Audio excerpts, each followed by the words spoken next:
Assalamualaikum warahmatullahi wabarakatuh. Sahabat-sahabat, kita berjumpa kembali untuk melanjutkan kisah Nabi Ismail yang di video sebelumnya bersambung, dan kita tuntaskan cerita Nabi Ismail di video ini.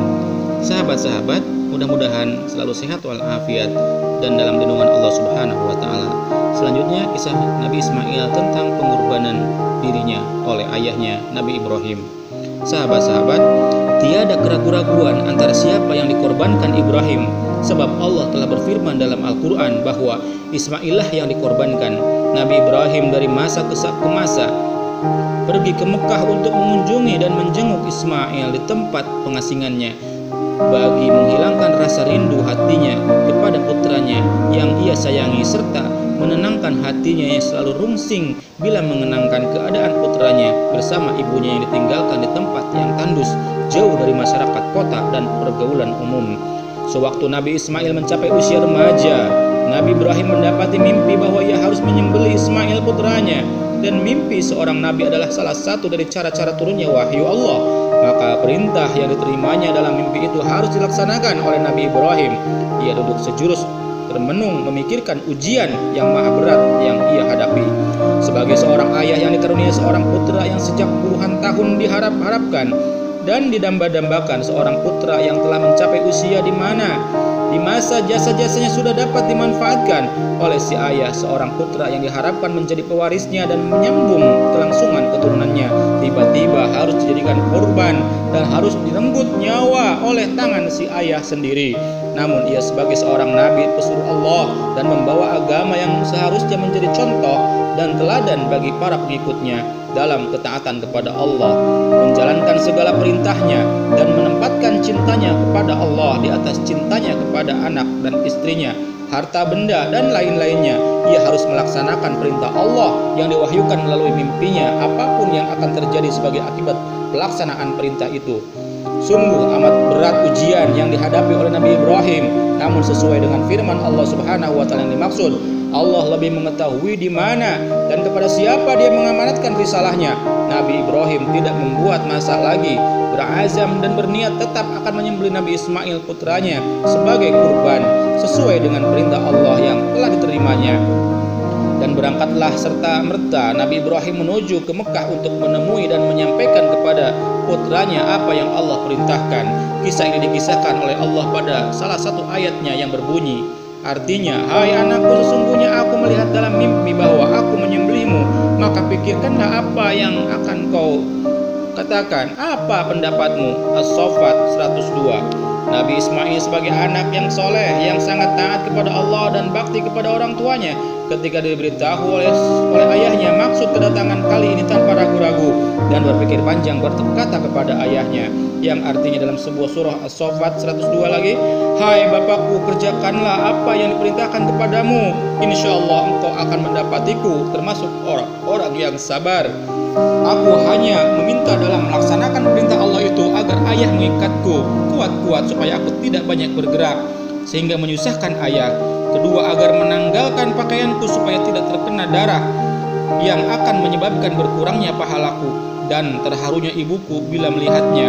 Ketiga, tajamkanlah parangmu dan percepatlah pelaksanaan penyembelihan agar meringankan penderitaan dan rasa pedihku.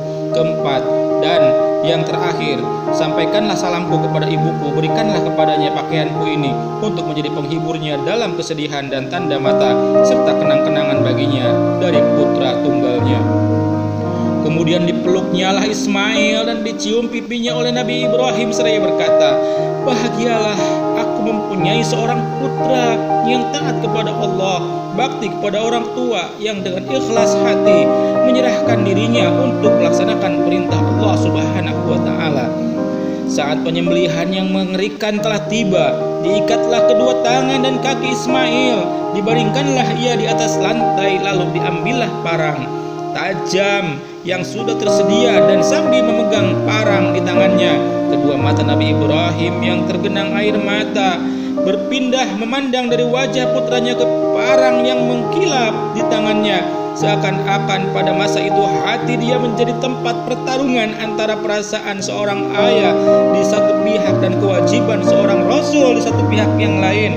pada akhirnya dengan memejamkan matanya, parang diletakkan pada leher Nabi Ismail dan penyembelihan dia lakukan. Akan tetapi apa daya, parang yang sudah demikian tajamnya itu ternyata menjadi tumpul di leher Nabi Ismail dan tidak dapat berfungsi sebagaimana mestinya dan sebagaimana yang diharapkan. Kejadian tersebut merupakan suatu mukjizat dari Allah yang menegaskan bahwa perintah berkorbanan Ismail itu hanya satu ujian bagi Nabi Ibrahim dan Nabi Ismail. Sampai sejauh mana cinta dan taat mereka kepada Allah, ternyata keduanya telah lulus dalam ujian yang sangat berat itu.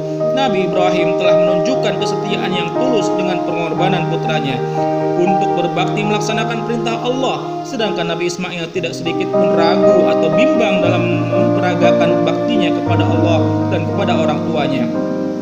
Dengan menyerahkan jiwa raganya untuk dikorbankan sampai-sampai terjadi seketika merasa bahwa parang itu tidak memotong lehernya. Berkatalah ia kepada ayahnya, "Wahai ayahku, rupa-rupanya engkau tidak sampai hati memotong leherku karena melihat wajahku. Cobalah, pelangkupkanlah aku dan laksanakanlah tugasmu tanpa melihat wajahku." Akan tetapi parang itu tetap berdaya mengeluarkan setitik darah pun dari daging Ismail, walau ia telah ditelungkupkan dan dicoba memotong lehernya dari belakang.